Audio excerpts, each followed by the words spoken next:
hindi ko siya kinokontra. Nayaan ko siya, sisigaw ko nung kanyang gagawin. Kaya ako hindi naalis sa tabi ni Moloy. Para kung puntahan niya, mapipigilan ko siya. Silipin mo't wala naman. Dali na. Pwede natin tingnan? O, silipin mo lang, diyan ka lang sa pintuan. Tingnan natin. Ay, grabe, ang daming gamit. Kung ano-ano.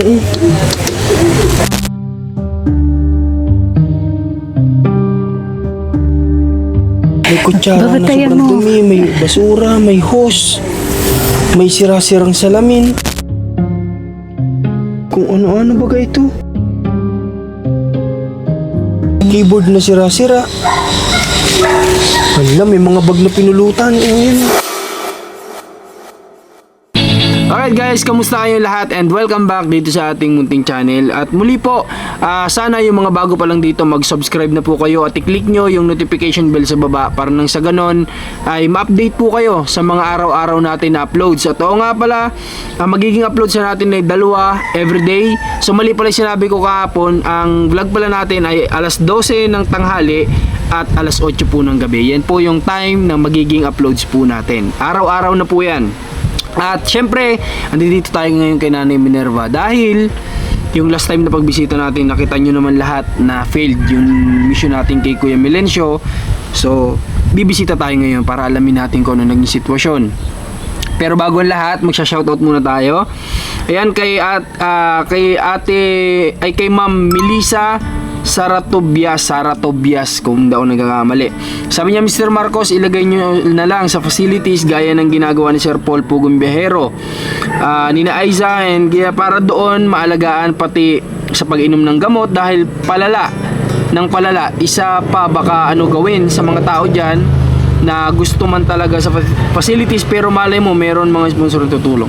Okay, so ang sagot ko po dito sa comment ni Ma'am Melissa, baka hindi ni Ma'am Melissa napanood at marami din ako nabasang ganitong comments. Sabi nila, bakit hindi doon natin dalhin sa Mandaluyong? Guys, maraming beses na pong sinubukan yan na dalhin sa Mandaluyong. Kapag dadating po sa Mandaluyong at gustong ipo-confine, hindi po yan ako-confine si Kuya Melencio. Alam niyo kung bakit? Dahil meron pong tinatawag na interview sa Mandaluyong. Doon po ibabase kung i-confine ba ang isang pasyente or hindi. Si Kuya Melencio po ay nakakapasa bawat interview. Kaya po pagkakagaling doon, ang nangyayari lang ay check up, uuwi pa rin po dito. Ganun po ang nangyayari. So ngayon po kapag yan po ay dinala, matik po yan, makakapasa na naman si Kuya Melencio sa interview. Babalik at babalik na naman po yan dito guys. Kaya nga tayo sana magbabaka sakali na tayo na yung kumilos para sa kanya, para po mapacheck up siya dito sa Lucena. Yun nga lang, siguro kinakailangan na natin sa susunod ng tulong ng barangay. Kasi nakakaya na, ilang beses tayo lumalapit sa kanila, maraming beses na. Pero this time siguro kailangan talaga. Ito yung pangalawa natin. So sabi niya, ni Ma'am Marita Kilbio, sabi niya kawawa naman ang sitwasyon ni Nanay Minerva sa dalawang niyang anak. Ingat kayo Marcos team and God protect you all. Thank you po, maraming salamat. Opo, lagi tayong pinoprotektahan ni God. At totoo po yung sinabi mo, nakakaawa si Nanay Minerva sa sitwasyon sa pag-aalaga sa kanyang mga anak. Simula 2008 until now 2026 na po, pasan pa rin ni Nanay ang kanyang dalawang anak. Kaya tama po yung sinabi, sobrang nakakaawa talaga. Alright, so yan, ngayon tara samahan nyo na kayo, papasok na tayo doon sa bahay ni Nanay Minerva. Lakad na tayo at para makamusta na natin. Tara po.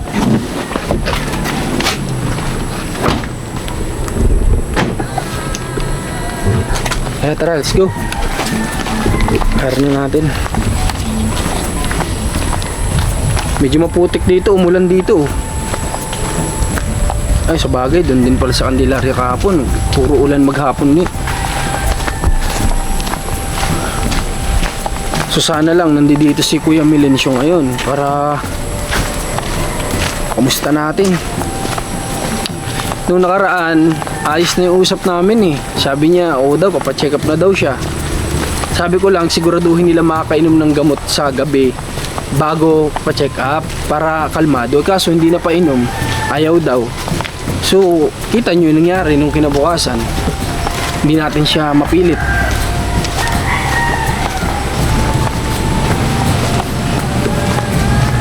Sana naman kalmado na siya ngayon. Pero nung kinahaponan noon, mga 2 hours after ng biyahe namin, may nag-message naman sa akin na okay na daw. Hindi si Nanay Minerva. Bakit kaya?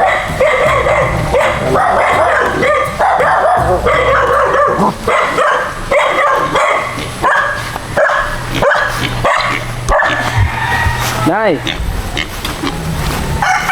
Andiyan po si Kuya Melencio? Sino? Melencio, andyan? Wala. Nasaan po? Ay, kanina, nabiyan. Umalis? Oo.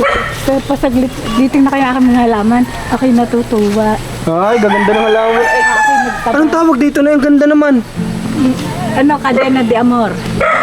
Wag, ngayon lang ako nakakita nito. Cadena de Amor kasi para siyang kadena na pahaba. Ayan, ang dami. Wow. Isa akong binibisita. Nagtabas pati ako doon. Tabas ka na naman. Eh, wala man magawa. Ano pa ang mga halaman mong tanim dito? Ito sa'yo din daw? Lahat Wala, ang dami mo palang tanim day. Lahat, ang gandun. Oo, yun. Yan. Yun, doon, hanggang doon. O, taman, dahil bulaklak. Yung ano, alin dyan na may bulaklak na isa naman yata may bulaklak eh. Nay, anong ano to, Nay? Anong tawag dito? Santan. Santan? Nay, kinakain to, di ba? O, yan ang santan na malalaki. Wala maamoy. Hindi, sinisip-sip ko, matamis to eh. Ay, oo. Ikaw, parang bata. Mga bata, o, tama ko, tuwan-tuwa kasi. Ano, ang ganda pala. Ngayon lang ako na yung first time ko ito makakita ng ganyan. Amor di Cadena? Oo. Kadena ng pag-ibig. Cadena de Amor. Oo. Baligtad ah. Cadena de Amor. Amor solo. Hindi ako nagwalis kasi digkit ang damo. Ganun. Digkit ang dampan ng maga. Ang hirap tanggalin, ang liliit. Ano? Yun lang doon. Grabe sipag mo naman nanay magtanim. Ang dami. Oh? Ganito na ba ito nung pumunta kami dito? Oo, di ba madami pa nga nun eh. Di ba tinabas-tabas nga lang at gawa na. Oo. Siguro limot ko lang. Ay, wala pala si Kuya Melencio. Hindi kamusta siya, Nay? Ay, ganun. Aalis, babalik. Parang binabantayan ako. Patungin ko na yung radyo mo na. Ha? Tama naman, hindi na... Hala. Ano kayo pinatay mo? Hala. Paano ito, Nay? Ayan. Hiniram ko yan kay Moloy. Yung At siya radyo? nag-TTV. Oh. Ba't naglabas ka? Eh, maghuhubad ako ng ano? Pasok ka. Chinilas. Ano? Okay, hindi nakakasuklay ha. Ayos lang yun, Nay. Sa umagay ako may ginagawa. Tanggal tayo ng ano natin. Chinilas. Ano naman? Oh. Nay, bakit may ano? May karton ng lamesa mo? Ay, gawa ng pusa. Ayan na, kinalkal, oh. Yan. Ay, baka kalkalin yung ano. Nay, pahinga ko rambutan. Sige. Napapahingi nga ako kay Mili. Sabi ko yung Kailan pa ito pinatas, Nay? kahapon, yung masarap ang gusto ko. Ano, sip. Asim! Kaya pala hindi ako mangain. Ba't ganito? Kulay pula pero ang asim. Ay, meron sa diyang ganun. Hmm? Meron talagang ganun. Grabe. Parang ano, Ay, sabi ko, pagdating ni Bike, yung kanyang atibek, ay manghingi. Yung inanong caretaker din eh. Nagpapahingi ako. Eh, kung saan lang yung pinit. Pinit daw. Nay, hindi yata yung, hindi yan rambutan. Sampalok. Hindi ako nanganay pag ganyan. Grabe ng asim. Ay, nako. Wala. Anong oras umalis na naman si Kuya Melencio? Kanina lang, nandun ako sa kapitbahay. O, tamo, pasensya ka na, hindi ako nagsusuklay. At ako'y Ayos lang po yun. umaga pa ako'y nagugas ng pinggan, nagtabas, kabagong tabas doon na. Oo nga po eh. Tabas ka na naman pala. Ayun nga, kaya nga hindi ako tumaba. Ay gusto ko yung mga gawain ay ginagawa ko. Hindi ako natigil. Basta kaya ko. Tsaka sabi ng iba, kapag mas mataba daw, mas malapitin ang sakit. Oo nga. Di ba, Nay? Oo. Sabi ko, ang payat, kahit halimbawa yung magkasakit, ay hindi naman katulad ng mataba. Search na nyo bigla. guys sa search nyo sa Google kung alin na mas tumatagal ang buhay. Kung mataba o mapayat, mas mapayat ang tumatagal ang Kasi buhay. ang mataba ay laatakihin. Tsaka dyan, kapag tumaba ka, dyan nagsisilabasan yung mga sakit-sakit na May diabetes. kumpara sa payat. Pakasingit ka naman. May diabetes, may kung ano-ano. Kaya nga po, Nay. Oh, shoot ka rin. Kamusta naman sa Ate Jackie? Ay, nadyan, sinusundo yung anak. Hindi siya nagtrabaho ngayon. Bakit? Kasi gawa ng yung kanyang anak ay ibinantayan niya sa school at nagsuot ng kimona. Kasi di ba ngayon ay buwan ng wika? Tuwing Lunes, magpapatadyong sila. Ayun. Kaya absent siya ngayon. Wala na namang kita. Kaya nga po, Nay. Alam mo ba nung nakaraan, bago ako umalis, inabutan ko na lang siya ng cash. Iyak. Kahit Ay, pa paano. ako naman, pag nagkakapera din laang, ay yung binibili ko yung gamit sa bahay. Gusto ko bagay yung bahay namin maayos. Ako, Nay. Kahit na kawayan, basta maganda tingnan. Ano po na yan? Grabe, kumaila ako ng rambutan ng ngipin ko. Ano pala na yung nangyari nung pag-alis namin? Wala, umuwi naman siya. Ayaw niya talaga magpa-check up. Hindi rin nainom ng gamot eh. Hanggang ngayon? Hindi. Hindi sila nagsisiinom. Ba't galit na galit siya nung pagdating dito? Ay, ayaw niya ng ganun. Hindi ko siya kinokontra. Hinayaan ko siya magsisigaw kung anong kanyang gagawin. Kaya ako hindi naalis sa tabi ni Moloy. Para kung puntahan niya, ay mapipigilan ko siya. Kagabi, 2 beses niya pinuntahan, nakasilip. Binigyan niya ng tubig. Kagayan lang sa baso. Tinignan ko. Sabi ko, Mel, nakainom na yan ay aking tinapon ba ako nilagay Tama yun, Nay. Buti, alerto ka din po, Nay. Kasi baka mamaya kung anong nilagay niya sa inumin, napapainom niya kay Muloy. Gusto na niya kami patay. Kaya nga po, Nay. Tama yun. Tama po yung ginawa niyo, Nay, na Tinapon ko. Sabi ko, Mel, nakainom na yan. Sabi ko, ano ba ganyan? Tubig. Ako magtataka, kakaganyan. Doon sa pink na yun. Oo. oo nga, bakit magbibigay ng tubig na kakaunti? Oo, iniisip ko, baka mamaya ari kung anong inilagay. Oo. Minsan, hindi ko inutusang magdala ng pagkain, nagdadala siya. Makita ko yung kanin, kakunti din ang ulam. Yung laki mina, lang doon sa ibabaw. Hindi ko inuutosan na dalhan. Ay pag minsan ay dinadala niya, ay sinusundan ko naman. Tapos si Moloy, naku, ayun, basta. Sabi ko, Moloy, kagabi pa, yung pinapabihis ko sa kanya. Aba, hindi ibinihis siya na daw magbibihis. Abay, inihian, ayun, nilabang ko, inihian. Tapos ngayon, sabi ko, mamaya, maligo ka na talaga ha. Ay, hindi ko naman mahubaran. Kaya siya mapalot. Gawa ng damit niya. Grabe, sakripisyo mo, Nanay, no? Anong ginawa ni Kuya Melencio dun sa hawak-hawak niyang kutsilyo nung nakaraan? Ibinitawan din naman. Lagi may kutsilyo sa bag, kaya pag may... Ay, nasa bag niya? Oo. Meron. Nay, dapat inaalis mo yung mga matatalim na bagay. Ay, hindi mo naman maaalis. Alam pag may nakialam ng kanyang gamit. Kaya ako hindi nakikialam para wala siyang ikagalit. Pero Nay, dapat ikaw dito, itinatago mo yung mga matatalim na bagay mo. Kapag ka nandito kahit siya naman kapag itago kagabi. ko, meron naman siya. Ano magagawa ko? Yun nga, dapat makuha yung nasa kanya na yun. Kaya hindi ko na lang siya kinoko. Gusto niya, siya doon. Ako, masisilim lang yun. Parang junk shop. Parang junk shop? Dito? Oh, ang daming kalat. Yung lamisa. Tapos ay inalis niya yung yung nakalagay din yung... Ayan. Magandang araw po. Inalis niya yung din yung last supper. Wala na kami at kung ano-ano nilagay, tingnan mo naman. May buti ng Red Horse, may Sabi ko, meron, gusto ko yung bahay natin ay maganda. Tapos kung ano-ano namang nilalagay mo. Sabi ko, itong silya, ito ibigay lang. Pero huwag mo sisirain. Hindi mo pwedeng ilabas ito at baka pag naupan ng lasing ay mabali. Siyempre, maliit lang yun. Ito'y panlamisa lang. Pero linis siya ng linis din. Pero- Parang natutuwa din siya. Ay kaso gusto yata maging kanya na rin. Nay, nabanggit mong ilalabas pag may nagiinom. Ba't may nagiinuman dito? Sina?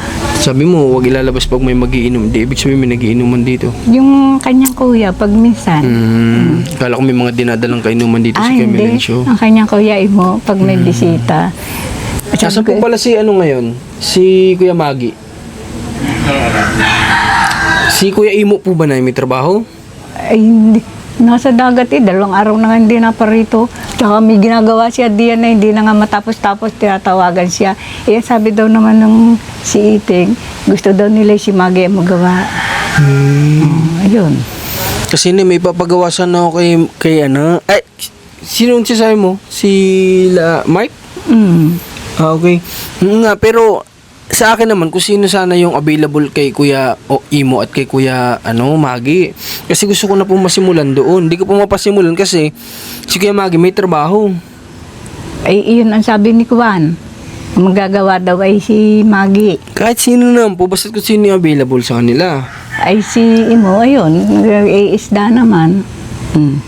Hindi pa nga nailagay yung yero ko Paano po kaya namin makakausap sila, si Kuya Imo at saka si Kuya Magi? Kung si Kuya Magi may trabaho pat hindi pa makakapagawa at kung si Kuya Imo ay bakante, baka pwede pong Sa cellphone. Baka pwede na pong makakapagpagawa sa kanila. Sa cellphone ko, sabi mo si Magi, din siya naman nagtatrabaho na doon eh. Dinaanan po namin doon, wala doon eh. Ay, baka sa Kuwan. Pag misay At kakausapin ko nga po kay sana. Dr. Piñalosa. Magtatrabaho siya doon kay Dr. Piñalosa. So, bali, Nay, ibig sabihin mo, itong balko ng kubo mo, punong-puno ng kung ano-anong gamit yan. Mga damit. Damit niya yan, Nanay, o kinuha niya? Ayun. Mga pinulot niya? Yung iba siguro, hindi ko naman pinapakalma. Silipin mo't wala naman. Dali na. Pwede natin tingnan? O, silipin mo lang, diyan ka lang sa pituan. Tingnan natin. Silipin mo lang, ha? Daling itong ilaw. Sasabihin mo pag nadating, ha? Naibukas yan. Pihitin mo lang. Ay, grabe, ang daming gamit. Kung ano-ano. At ba tayo Grabe.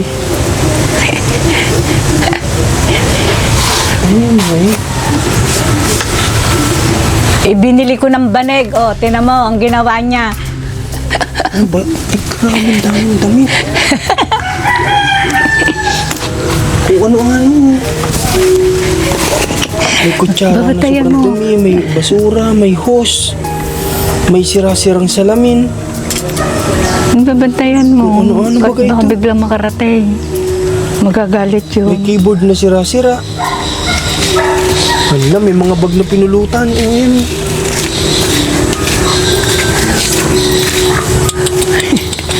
Ay, grabe. Daliin nyo, baka biglang makarating. Grabe na, sobrang dami palang basura. Kaya nga, kaya pasensya ka na. Gusto ko kakoy magandang bahay. Balik ko na nga yung kortina diyan at wala namang ano ko pa yung kortina yun. Baka biglang makadating. Naku, at pag hindi na mataktak ay.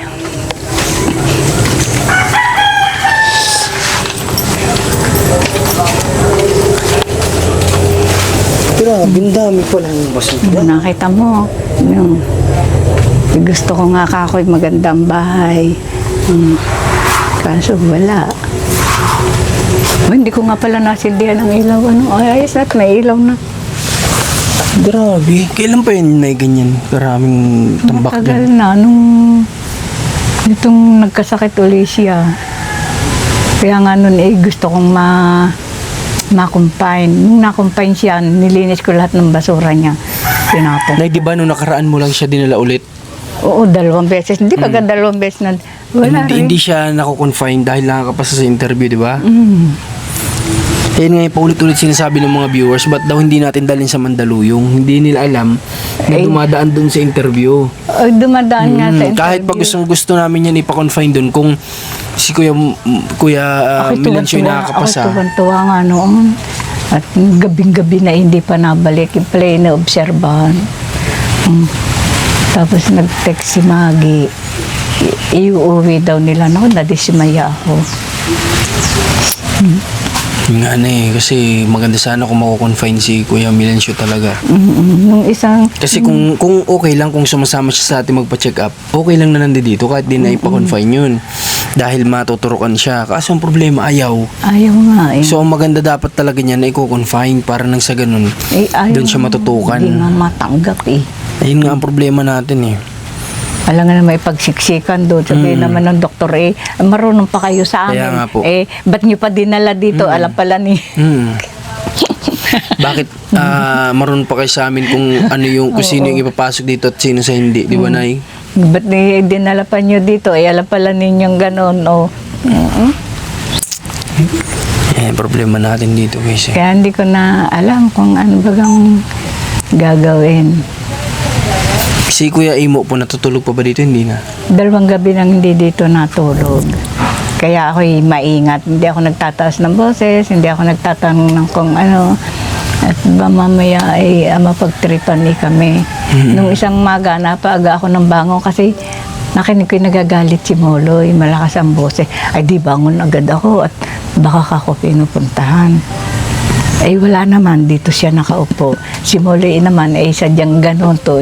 Pag minsan nasingga din, yung nagagalit siya tulad kanina, galit. Sabi ko, magbihis, maligo. Sabi ko, Moloy, kayo maligo at uminom yung gamot mo at para ikaw ay gumaling. Ay wala naman akong sakit. Bakit? Ano ba ang sakit ko? Yan na, ako. Ano ba? Sabi ko, para ikaw ay makalakad uli. Sabi ko, kahit hindi ka basta makatayo ka, no? Sabi ko, ganyan. Yung may tungkod uli ikaw, ganyan. Aba, wala naman akong sakit eh. Di ikaw na ang uminom. Ikaw yata ang may sakit eh. Ano po? Paano nga magkakagaling ang mga anak mo, Nanay? Kaya sabi ko sa iyo, hindi ka tataba. Yung bagay, kahit ako kumain ng kumain, wala rin eh. Sa isipin mo lang sa kanila, di wala na. Tapos hindi ka pa makatulog ng matagal. Mamaya, makakalampag. Siyempre, papakiramdaman mo kung ano yun. Pagka minsan nasilip lang ako sa bintana, hindi ko binubuksan sa salamin. Pag maliwanag dito at madilim sa loob, kita mo ang labas. Kaya hindi ako nag-iilaw pag gabi eh.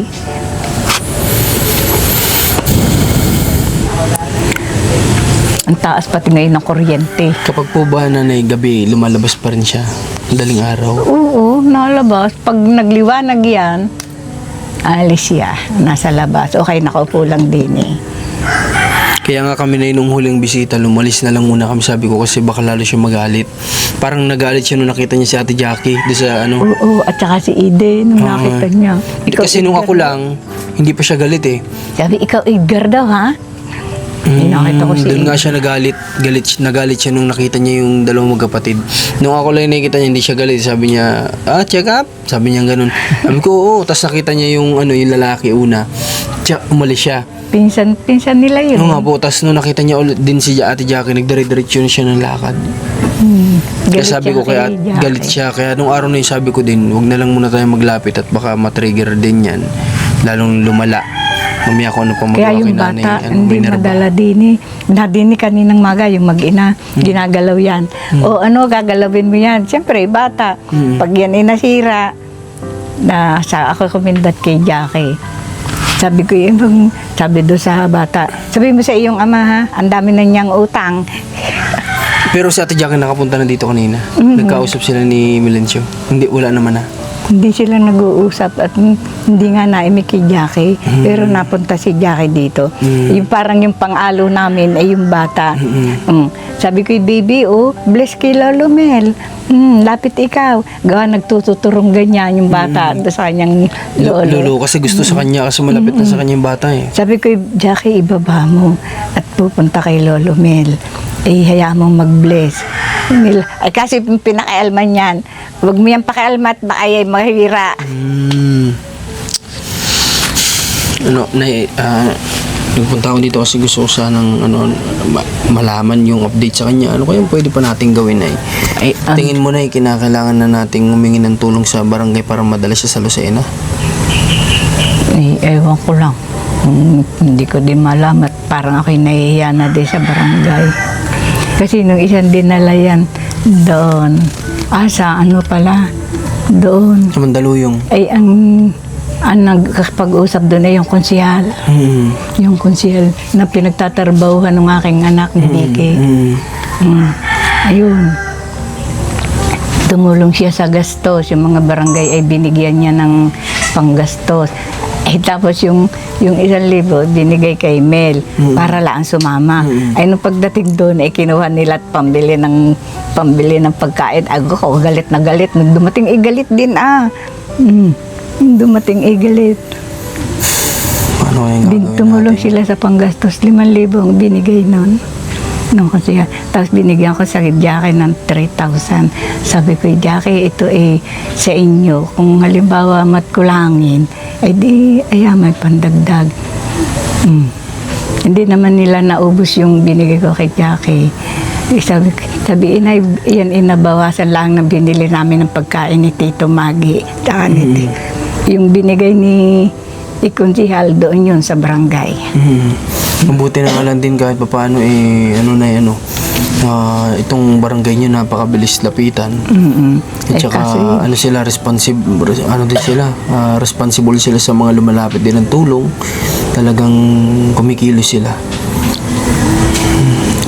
Yes, Nay, ganito. Ano kaya, kung sakal, sa tingin mo, Nay, ko itatanungin ko, kung hihingi tayo ng tulong sa kanila, masasama kaya siya? Ayun nga ang hindi ko alam, di pilitan na naman. Tapos pag hindi siya sumama, Tingin mo kung bibigyan natin siya ng pera sasama? ewan ko lang. Tapos bawal naman magdala doon ng nakatali Bawal nga po, Nay. Kinakailangan yung maayos sa Kailangan maluwag siyang sasama. Kaya nga sabi ko, bawal dyan ng sapilitan. Oo nga. Dapat talagang Pag gusto pinilit niya. mo, Baka tayo pa magka-problema. yung pagdating dito galit pa rin Kung sino daw nagsabi na siya ay may sinampal. Sabi ko, hindi ko alam. Basta yun lang ang sabi. Alam mo, Nay, kaya nga nung nakita namin siya ng isang araw, sinabi ko talaga na sa kanya yung totoo na check up mo ngayon. Hindi ko na sinabi yung mamamasyal tayo. Kasi paano pag sinabi ko mamamasyal, tapos biglang nakita niya na sa ospital Iba kami? ang dinadaanan. Oo, magagalit sa amin. Kung sa Lucena siya lumayas, di lalo kami mahirapan. Ay, oo. Paano namin pasasakayin yun? Ayaw nga. Kaya nga, nung pagka papacheck up, sabi ko, Jackie, hindi niyo pwedeng ipacheck up yan ng napupunta kayo sa Mandal. Baka kayo takasan. Saan niyo yan nahanapin? Yun nga po, mahirap na Yun ang nakakatakot mangyari. Iyay siya na sa Maynila. Tapos nabalitaan ko na dati pala si Kuya Melencio umalis na dito na matagal na wala. Na 5 araw. Doon sa nagkarlang. Hinanap-hanap niyo daw, di niyo daw mahanap. Tapos kusa siyang umuwi. Ayun na yung kinakatakot ko, baka maulit na naman. Kung mapalayo na naman siya ng Nakarating siya ng pagsanghan sa Santa Cruz na nakulong. May sugat. Grabe. Nakikitulog siya. Madatnan daw nung may bahay ay tulog siya sa terrace. Ay hindi daw naman nagagalit, pinapakain pa siya. Akala nga nung iba'y foreigner ay English speaking Pati yung mga babaeng pulis na nagkarlang, akala may pinag-aralan. Sabi ko, wala, grade 2 yan. Sabi, baka naman second year. Sabi ko, hindi, talagang grade 2 yan. Talo pa kami sa English. English speaking. So guys, ganito na lang. Susubukan natin ulit. Isang trial pa. Wala namang masamang sumubok ulit. Kakausapin namin ulit ang barangay, lalapit kami. Kung matulungan nila kami na mag-convince kay Kuya Melencio na mapa-check up siya sa susunod na mga araw para try lang ng try. Kung fail tayo nung isang araw, subok ulit tayo. Di ba, Nay? Try lang, subukan na, huwag natin sukuan kasi Nay, gusto naman namin dumating yung time na maginhawaan ka naman. Ikaw po kasi yung unang-una iniisip na maginhawaan ka naman sana. Yung wala kang masyado iniisip. Sa gabi, hindi ka makakatulog. Yung wala kang pangamba sa bawat tutulog ka, sa bawat pipikit yung mata mo, wala kang iniisip. Maya, dadating yun. Pag dumating, ay kakain. Yan. Pero ako madaming kanin, di pa lang ako nakapagluto ng pangulam at ako nagpapamalengke pa kay Jackie. Ay dadaan pa yun sa school at gawa nung anak ay susunduin. Sige na, ganun gagawin ko. Lalapit ulit ako sa barangay, ha. Susubok ulit tayo ng isa pa. Pag yun iaalis, wala, bukas lahat ang aming ilaw. Bukas diyan, bukas doon, bukas din bukas sa CR. Ayan, taas pa naman ngayon ng kuryente. Madami nga nagre-reklamo at mataas. Oo po, Nay. Sige, ganun na lang gawin natin, guys. Lalapit na lang ulit tayo sa barangay. Hingi tayo ng isa pang chance. Isang last na tulong. Sige, last na lang. Kung talagang hindi natin makayanan, tsaka lang tayo iisip na naman ng panibago. Pero hindi pwedeng susukuan natin kasi wala nang ibang tutulong sa kanya kundi tayo na Sabi lang. ko, ba't baga kayo hindi gumaling-galing? 2008 pa, hindi ko yun pinapalibanan ng gamot. Pero hindi pa rin gumagaling. Oo naman, laging may laan ako sa kanila. Kahit noon pa hindi ko alam na nakakahingi ng gamot sa Mandaluyong. Lagi may gamot.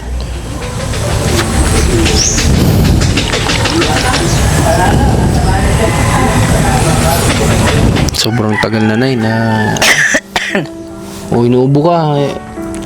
Paano nangangati yung lalamunan ko? Kumusta ang pakaramdam mo pala, Nay? Wala naman. Wala ka naman nararamdamang hindi maganda sa katawan mo? Wala.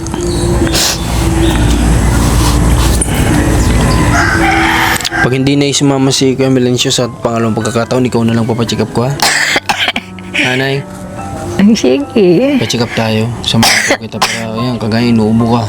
Tapos para mabigyan ka po ng vitamins mo, gatas na dapat iinumin mo. Dapat may mga ganun ka kasi, Nay. Ha, papayag ka na, ha?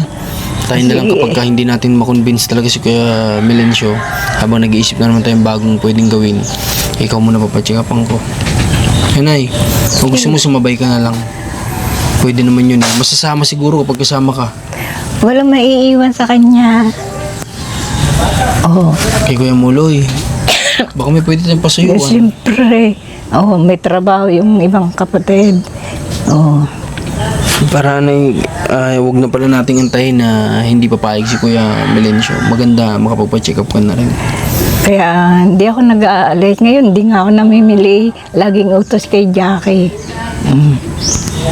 Ay, kay Jackie ako ipamili mo. Ay, sana'y kahapon. Naglabas siya kahapon. Okay, so sige guys, ganoon na lang. Ganoon na yung plano natin. Isa pang chance at isasabay na natin si Nanay Minerva. Papayag na yun si Nanay, papacheck up na yan para mabigyan siya ng vitamins niya. Tsaka para magkaroon din ng gatas na iniinom kung ano ba yung pampalakas ng buto-buto niyan. Na pwede pa. Kasi matrabaho si Nanay, makilo siya kailangan may suporta yung mga buto niya para sa gawain niya dito lagi araw-araw. Ganun lang gawin natin para maging maayos. Kasi gusto ko kahit pangit ang bahay, malinis. Okay, tama naman yun. Kahit simple lang kasi ang bahay, basta malinis yan. Okay. Malinis ang Basta maganda paligid. yan sa mata. Masarap yan sa mata.